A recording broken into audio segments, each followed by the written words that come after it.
Hello folks, I'm here at this local cactus patch just down the road from my house, and I just want to share this with you because I was just in the area walking by, and I realized I haven't made a video on it in a while.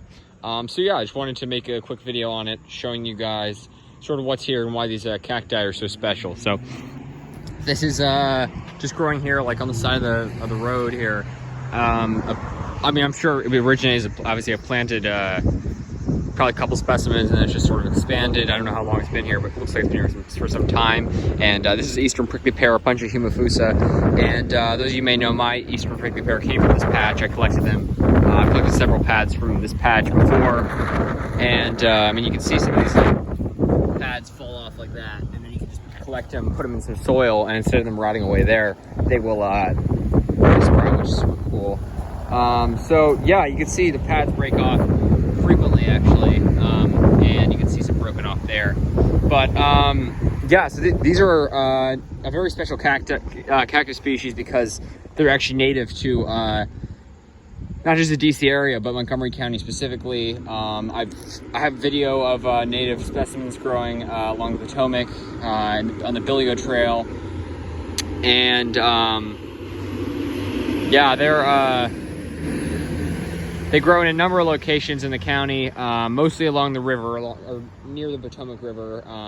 And there's obviously, you know, a lot of them have been extirpated. A lot of them have been removed and killed through, like, obviously, so much of Montgomery County has been developed, and they have farms and subdivisions. There's so much deforestation that has removed a lot of native prickly pears. But there are still some nice specimens, some nice patches growing wild. This is obviously isn't wild, but yeah, this sort of gives you the feel of one, and you can see just how cool it is. These are the what gives the cactus the name. These little fruits here, these prickly pears, so they almost look like a rounded pad, tiny little rounded pad.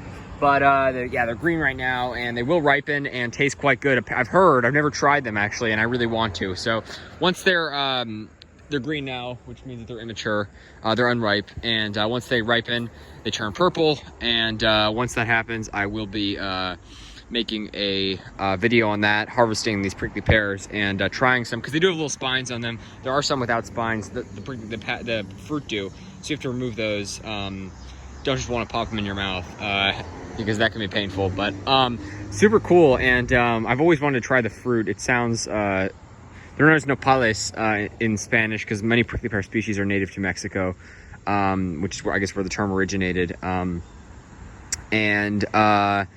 Yeah, I've always wanted to try them, and obviously this is not the Indian fig prickly pear is the most widely distributed and common commercial prickly pear because it's fruits. And I saw some at the Huntington Gardens, which is so neat. There were tons of species of prickly pear. They're like baseball size. They're huge. And then these ones are obviously tiny. So as such, you know, they're not really commercially grown for fruit as much as the larger prickly pears are. But they'll still taste the same, I believe, or similar, and they're supposedly delicious. And I bet they are, and I can't wait to try them. And I've tried the pads of prickly pear, which unlike eating the heart of palm, which is the heart of palm is delicious, but you have to kill the palm to get it, because the heart is they're more like grasses and bamboo. Yeah, they're in the grass family, more they're more closely related to grasses than they are trees. So they have this you know, central heart stem that brings all the nutrients up, and it just pushes that stem out to pop out fronds. And you take that stem out, you can't remove that heart and not kill it. That heart is the main canal that brings nutrients from the roots up to the crown, and you know, pushes out new leaves and everything. So you have to kill the palm to do it, and obviously to do it in a sustainable way. It's not like they're killing endangered species anymore, at least for the commercial heart of palm production. But you have to kill it, so I don't need hearts of palm anymore. But you know, eating prickly pear fruit obviously doesn't harm them at all, and eating the pads also. You want to get these like new pads that don't yet have the spines on them. See, these are just more not sharp spines, so you can just cut those off. But these little ones have the glochids, which are those tiny little spines, which you can see there in those brown specks. They can stick into you, so you want to get those immature pads like this one and cut off those little immature spines. And you can boil them, you can eat them. I've had them boiled. They're really good, and they taste like pickles, sort of. You know, they have like a pickled taste to them. They're really delicious, and they, you know, as you can just take a pad off and put it in the soil and it'll grow. It doesn't harm them at all. If you know, eating pads, you can just take a pad off and eat it, and the rest of it will still grow. It doesn't harm it at all. So that's why I think it's completely fine to, you know, that's why it doesn't harm it at all to eat it. And I love cactus pad. I've only had it once though. But yeah, that's super cool.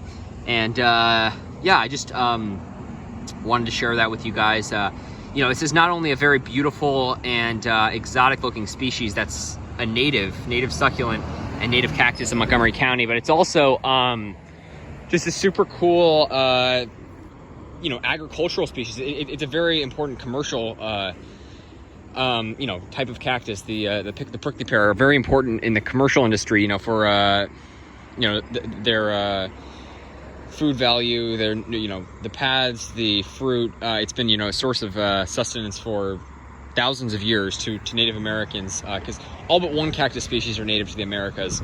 The other species is it's native to like Central Africa and then into Sri Lanka and I think southern India, which is really weird. There's like one species not native, and the rest are native basically from Canada to Argentina and Chile, throughout the entire pretty much every country in the Americas, through the Caribbean, through the tropics, through the desert, and places like here. There's a temperate region. This is not by any means a desert, nor is this a desert species of cactus, but it looks like, you know, the desert prickly pears you see out west. So it's a super neat species, very important source of food for, you know, many communities for thousands of years, and you still see prickly pear ranches throughout the world. Some species are invasive, like in South Africa, specifically, and throughout Africa and throughout Europe and the Mediterranean.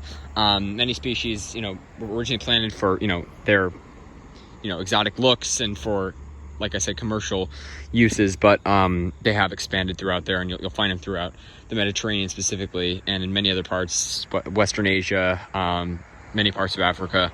They have naturalized and some have become invasive, but they are really cool. Just cool cacti. This is a really cool species, and incredibly one of the most adaptable cactus species out there, and one of the hardiest. Super cool, super hardy, native up to southern Ontario down to the tropical Florida Keys. So a really wide variety, and then east into, I believe, the plains. So an incredible variety of native habitats, and you will find it in some sites in Montgomery County. If you go on iNaturalist, one of my favorite apps, you can find the sightings that they have from Montgomery County. There are sightings. You know, it's a place where people post sightings of plants, and I believe animals too.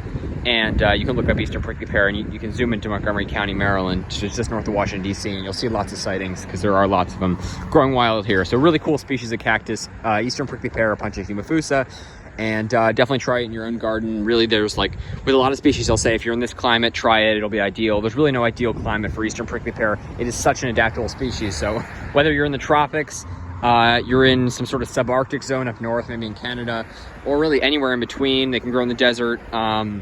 They are just an incredibly adaptable cactus species, which is one of the things that makes them so cool, and also their hardiness. So thanks for watching, folks. Stay tuned for more videos, and try an eastern prickly pear in your garden if you're a cactus enthusiast. This is one of the coolest species of cacti, in my opinion, especially here in the east.